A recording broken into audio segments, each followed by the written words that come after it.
देखो, अगर हमने गांव के लोगों को ये बात बता दी कि तुम ही राजकुमारी मेघालय हो, तो हो सकता है वो लोग तुम पर गुस्सा करें। हमें थोड़ी समझदारी से काम लेना होगा। लेकिन हम कर क्या सकते हैं? कैसे पता करें कि पिताजी महाराज और मेघालय का आगे क्या हुआ? रुको, हमें महाराज और राजकुमारी मेघालय के बारे में तो पता है ना। अब बेरमपुर पुराण खत्म हो गया तो जरूरी नहीं कि बात की कहानी भी इतिहास से मिट गई हो। तुम कहना क्या चाहती हो इशिता? मेरा मतलब है कि हमें हिस्ट्री के प्रोफेसर नवीन से बात करनी चाहिए। उन्होंने इतिहास की हर तरह की अजीब से अजीब और पुरानी से पुरानी कथाओं घटनाओं के बारे में पढ़ने का शौक है। हो सकता है उन्होंने राजकुमारी मेघालय और महाराज विश्वजीत के बारे में भी पढ़ा हो। हाँ, सही कहा। हम लोग कल ही उनसे मिलने चलते हैं। अगली सुबह ये तीनों बिना किसी को बताए गांव से निकल गए। मेघना अनुज की बराबर में बैठी थी और इशिता पीछे थी। वैसे अनुज, एक बात पूछूं? हाँ बोलो। मैं तो मेघना की बेस्ट फ्रेंड हूँ, लेकिन तुम मेघना के लिए इतना क्यों फील कर रहे हो, जो उसकी हेल्प करने के लिए हमेशा तैयार रहते हो? इस पर मेघना ने इशिता की तरफ देखा। इशिता, मैं इस टाइम बहुत सीरियस हूँ। तुम प्लीज ऐसी कोई बात मत करो। मुझे अपने ऊपर इतनी गिल्टी फील हो रही है कि मैं ही जानती हूँ। बेरमपुर से 2 घंटे का सफर तय करके ये सभी प्रोफेसर नवीन के घर पहुंचे।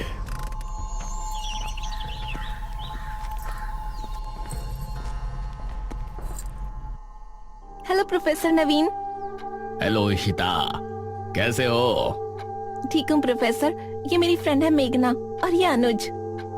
कहो, कोई परेशानी? प्रोफेसर, हमें आपकी थोड़ी मदद चाहिए थी।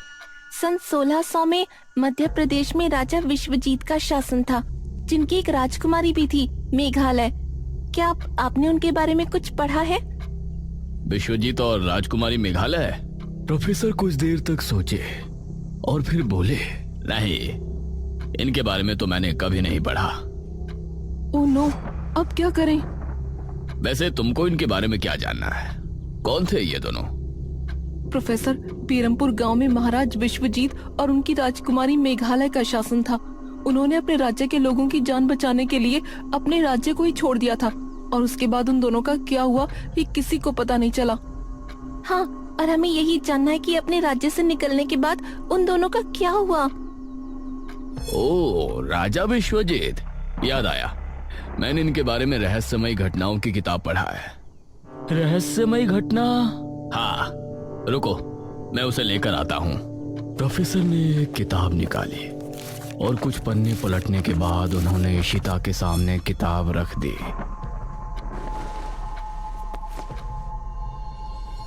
सन 1600 में जनकपुरी में एक अधेड़ उम्र का आदमी पहुंचा और वो एक सेठ के यहाँ काम करने लगा। सेठ ये देखकर हैरान था कि उस आदमी का चाल चलन, बोलने का तरीका, उठने बैठने, खाने पीने का अंदाज बिल्कुल राजा महाराजाओं वाला था। लेकिन पूछने पर वो बताता था कि वो एक मजदूर का बेटा है और अब अनाथ है। लेकिन इसके बावजूद किसी को उसकी बात पर भरोसा नहीं था।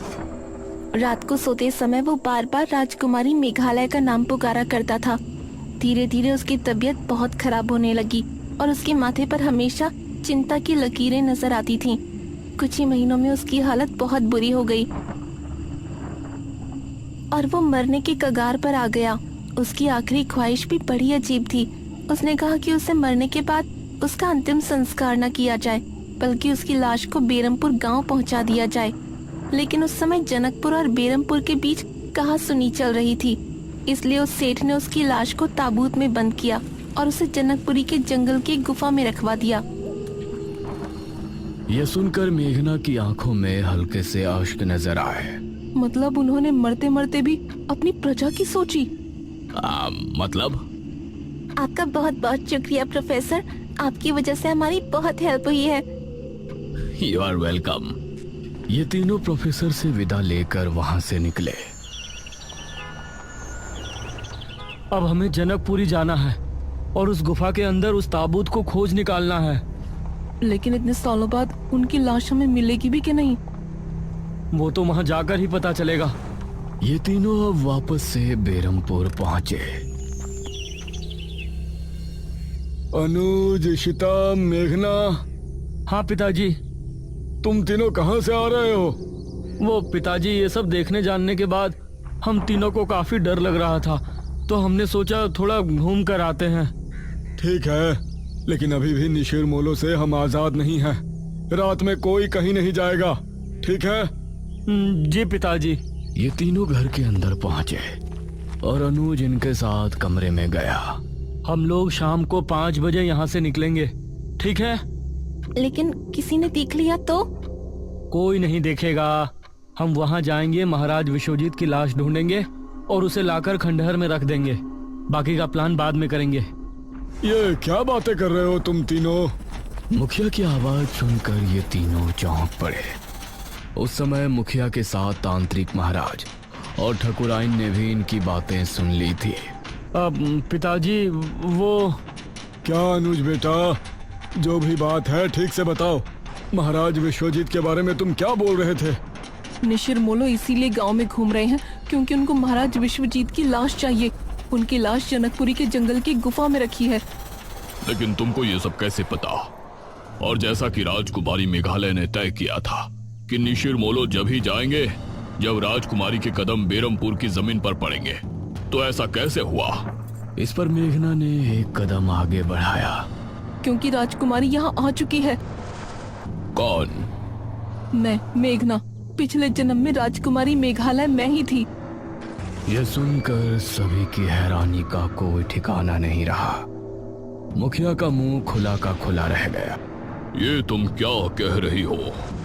हाँ, जब से हम यहाँ आए हैं तभी से वो वापस आए हैं। और वो चाबी जिस तक पहुँचने में हमने आप लोगों की मदद की थी, उसके बारे में भी हमें हमारे सपने में पता चला था, जिसमें हमने हमारे पिछले जन्म के बारे में बहुत कुछ देखा था।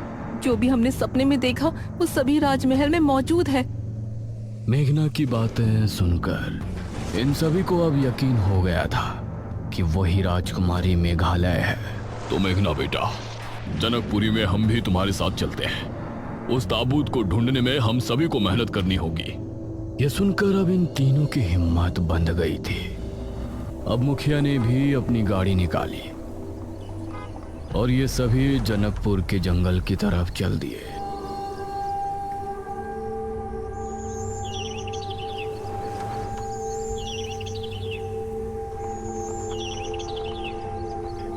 वो रही गुफा।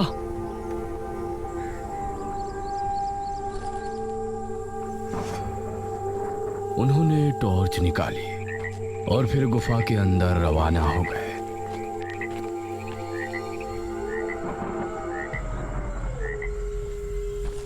जैसे ही मेघना ने गुफा के अंदर कदम रखा तो जमीन अजीब तरह से हिली। अरे ये क्या? और काफी देर बाद जमीन का हिलना बंद हुआ। लगता है सालों से यहाँ कोई नहीं आया।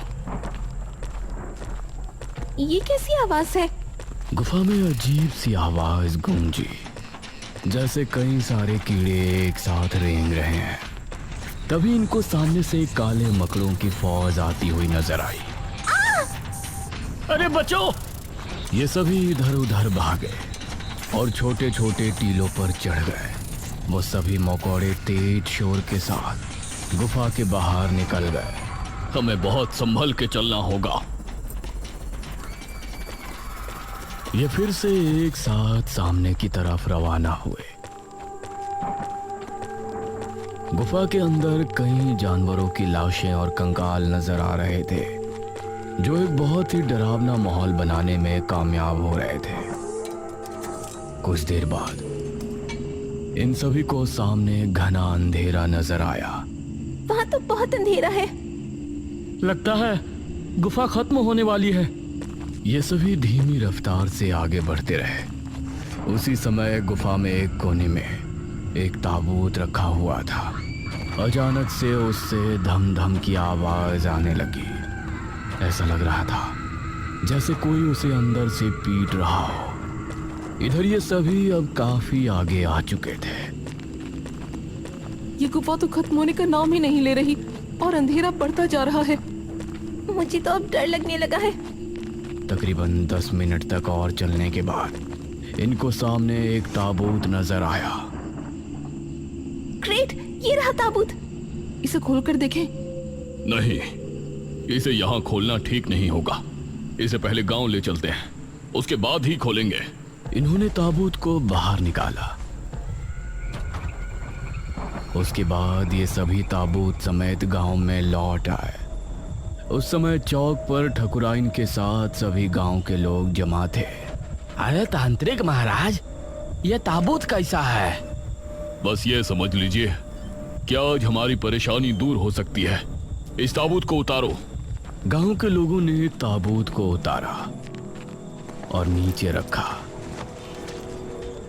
उसके बाद मेघना आगे बढ़ी और उसने ताबूत के ढक्कन पर हाथ रखा। सभी गांव के लोग ये देख हैरान थे कि शहर से आई ये लड़की ही इस ताबूत को क्यों खोल रही है। मेघना ने एक लंबी सांस भरी और फिर झट से उसे खोल दिया। ताबूत के खुलते ही सभी लोग हैरान रह गए। उसके अंदर अभी भी महाराज का कंकाल था, जिसके गले में कीमती मालाएं और शाही लॉकेट डला हुआ था। उसे देखते हुए मेघना की आंख में हल्के से आंसू छलक आए। पिताश्री, अरे ये क्या कर रही है? अंधेरा होने वाला है। आज आप सभी अपने घरों से बिल्कुल बाहर नहीं निकलेंगे। कोई खिड़की, कोई दरवाजा खुला ना रहे। सब कुछ बंद रखकर यही प्रार्थना करेंगे कि आज रात हम सभी को निशिर मोलो से हमेशा के लिए छुटकारा मिल जाए। सभी ने तांत्रिक महाराज की बातों को स्वीकार किया और एक एक करके सभी अपने घरों में चले गए। सभी खिड़की और दरवाजे बंद हो गए। चौक पर इस समय सिर्फ ये 6 लोग खड़े थे। अनुज मेघना को बड़ी गौर से देख रहा था। तांत्रिक महाराज, लेकिन निशिर मोलो पिताजी के शव को लेकर कहाँ जाएंगे? ये तो हमें भी नहीं पता पुत्री। अगर तुमको ये करने में दुख हो रहा है तो तुम यहाँ से जा सकती हो। हम लोग जिस तरह से 400 साल पहले जी रहे थे, फिर से वैसे ही जी लेंगे। नहीं, हमने उस जन्म में भी अपनी प्रजा की सोची थी। इस जन्म में भी हम आप सभी को निशिर मोलो से आजाद करवा कर ही दम लेंगे।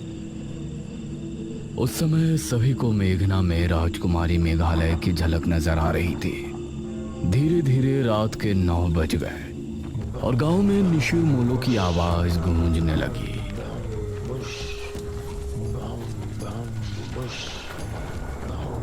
उनकी आवाज सुनकर अपने घरों में बैठे सभी गांव के लोग डर गए और सभी हाथ जोड़कर निशिर मोलो से बचने के लिए प्रार्थना करने लगे। वो अपने भारी कदमों के साथ आगे बढ़ रहे थे और तलाश में थे कि उन्हें कोई नजर आए और वो कब उसे उठाकर साथ ले जाए। मेघना कुएं के पास खड़ी थी। अब मुखिया और बाकी सभी कोठी के अंदर बैठे मेघना को देख रहे थे। तांत्रिक महाराज, निशिर मोलो मेघना को साथ तो नहीं ले जाएंगे ना? नहीं बेटा, ऐसा मत बोलो। निशिर मोलो अपनी मध्यम चाल चलते हुए कुएं की तरफ बढ़ रहे थे। जैसे ही उनको सामने मेघना नजर आई तो उनकी आंखें और तेज चमकने लगी। उन्होंने रुककर मेघना को देखा और फिर ताबूत खुलने लगा। उसके अंदर से सुनहरी रोशनी निकलने लगी और मेघना उसकी तरफ खींचने लगी। नहीं, हमें मत ले जाइए। निशिर मोलो की आंखें गुस्से से और लाल हो गई थी और मेघना ताबूत की तरफ खींची जा रही थी। नहीं, मेघना! अनुज जल्दी से बाहर की तरफ भागा। इस तरफ मेघना ताबूत तक पहुंचने ही वाली थी, तभी हम राजकुमारी मेघालय हैं। राजकुमारी मेघालय! इतना कहते ही उन चारों ने एक दूसरे की तरफ देखा और फिर ताबूत के अंदर से उस रोशनी का निकलना बंद हो गया और ताबूत वापस बंद हो गया। हम जानते हैं हमने आने में देरी कर दी, लेकिन जैसा हमने वादा किया था, हम अपने पिताश्री महाराज विश्वजीत की लाश लेकर आपके सामने प्रस्तुत हैं। मेघना, तुम ठीक हो? इस समय निशिर मोलो ने अनुज पर ध्यान नहीं दिया और वो सभी एक साथ बोले, कहाँ है वो दुष्ट राजा विश्वजीत? उसके इतना कहते ही मेघना और अनुज ने मिलकर सामने रखे ताबूत से कपड़ा हटा दिया और उसे खोल दिया। उसके अंदर पड़े कंकाल को देखकर निशिर मोलो जोर से हुंकार भरने लगे। वो ताबूत के पास आकर रुके उसका ताबूत खुला और रोशनी निकली। महाराज का कंकाल उस ताबूत से निकलकर उनके ताबूत में आ गया और फिर वो चारों वही आवाज करते हुए वहां से कब्रिस्तान की तरफ चल दिए।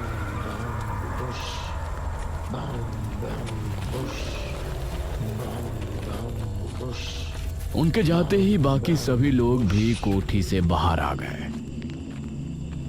मेघना तो ठीक है? हाँ, बेटी, हम तुम्हारा धन्यवाद किस मुंह से करें, कुछ भी समझ में नहीं आ रहा। मुझे खुशी है कि जो परेशानी मेरे कदम रखने की वजह से गांव में आई थी, मैंने उसको आप सभी की मदद से दूर कर दिया है। उसके बाद मेघना ने अनुज की तरफ देखा और मुस्कुरा दी। अनुज ने भी मेघना को स्माइल पास की।